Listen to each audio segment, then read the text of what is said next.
When it comes to game design, restriction can breed immense creativity. It's something we see a lot on the indie scene, not just from developers trying to realize a vision with little to no budget, but even from hardware like the Playdate, one of my favorite devices despite only having a D-pad, 2 buttons, and a crank. This sort of design is way harder than it sounds because it aims to accomplish a lot with a little, but putting my personal love for elegant minimalism aside, there are few genres better suited to it than horror. True horror is something that the biggest budget cannot buy, because no matter how realistic that monster looks or how startlingly loud that jump scare is, fear is not a thing but a feeling. And feelings like that can only truly be conjured by a deft artistic hand.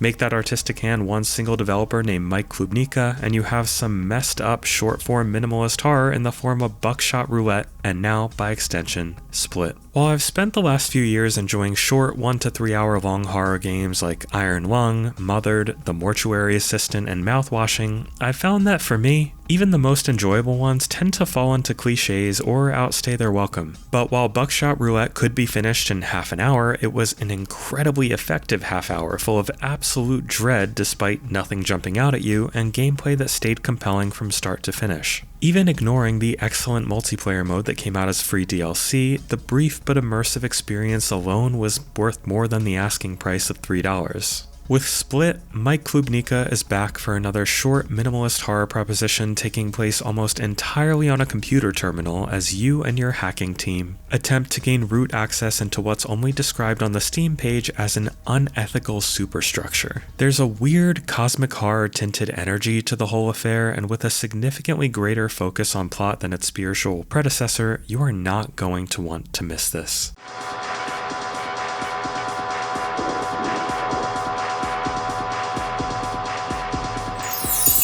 First though, if you want to help us battle the unethical superstructure we call Big Gaming's echo chamber, remember to give this video a like, subscribe to the channel, and take a gander at our Patreon, where a membership can grant you delicious perks like early and ad-free shows, shoutouts at the end of each and every video we produce, and access to our fabulous Discord community. S.p.l.i.t begins with you, Axel, at your lo-fi utilitarian computer terminal chatting with your associates Sarah and Victor. There's a brisk, nervous energy to the conversation, like people speaking firmly but quietly so as to be neither misunderstood nor overheard. It's clear that these three are about to do something important, but discuss it with such opaque, world-specific lingo that by the time I was let loose into my first puzzle, it felt like a firm punch right in my imposter syndrome. I mean, shit, I don't know what an LFS ID is, or how to connect to a field kit, or how to use a local authorization token to connect to a remote KCOM server. Seriously, did they even look at my resume?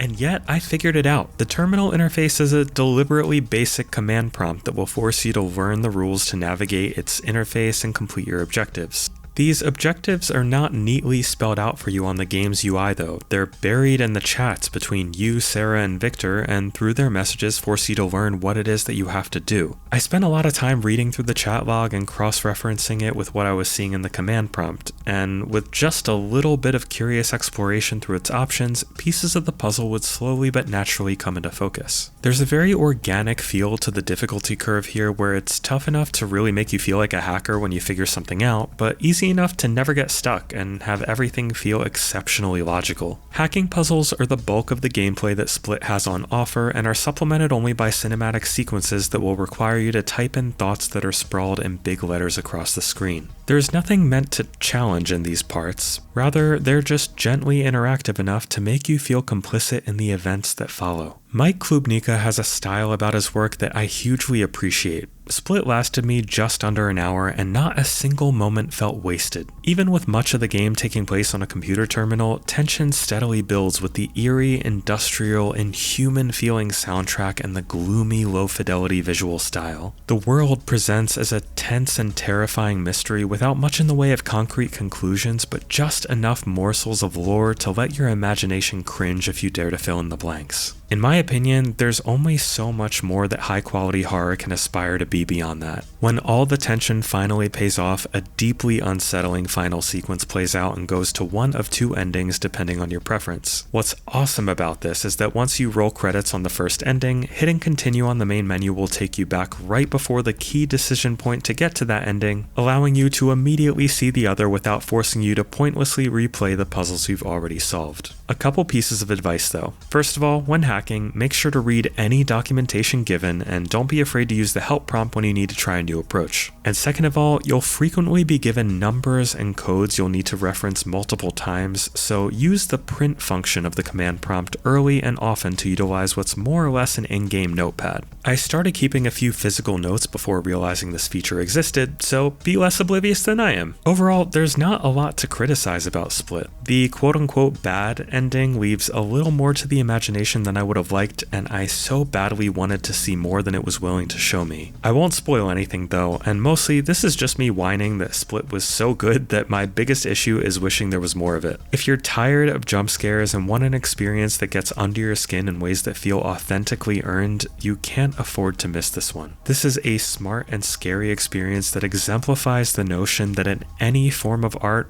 quality will always beat quantity. On our rating scale ranging from the deeply undesirable indie Krampus all the way up to the must-play essential Golden Genie lamp of approval, Split earns itself the elusive Golden Genie.